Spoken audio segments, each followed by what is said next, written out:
Quem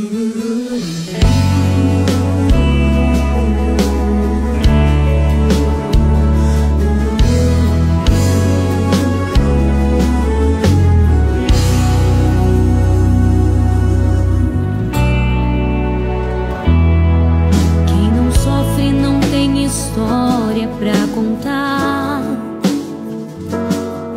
Quem não passa pelo vale não pode dizer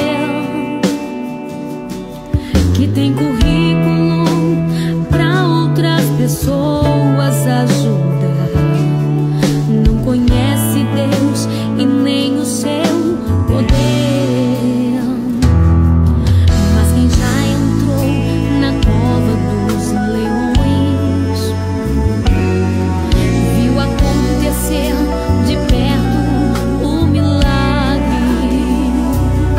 Saiu vivo sem um arranhão. No deserto ele fez faculdade. Ele vê tudo que acontece com você. Logo ele quebra o silêncio do jejum e mostra que você não nasceu pra perder. Neste deserto você não é mais um. Ele vê tudo que acontece com você. Logo ele quebra o silêncio do jejum e mostra que você não nasceu pra perder. Neste deserto você não é mais um.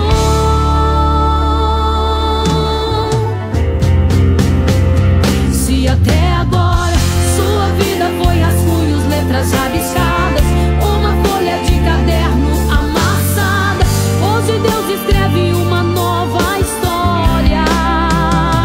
Ele vira a página, muda o roteiro de uma triste história, transformando a prova em grande vitória.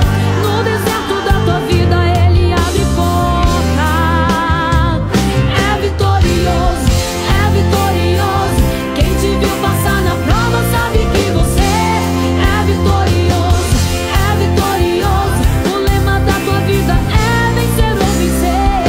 É vitorioso, é vitorioso.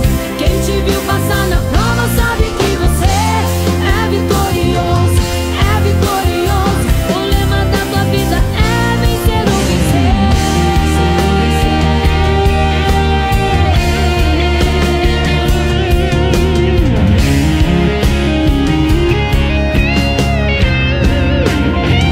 Se até agora sua vida foi rascunho, letras rabiscadas, uma folha de caderno amarrada,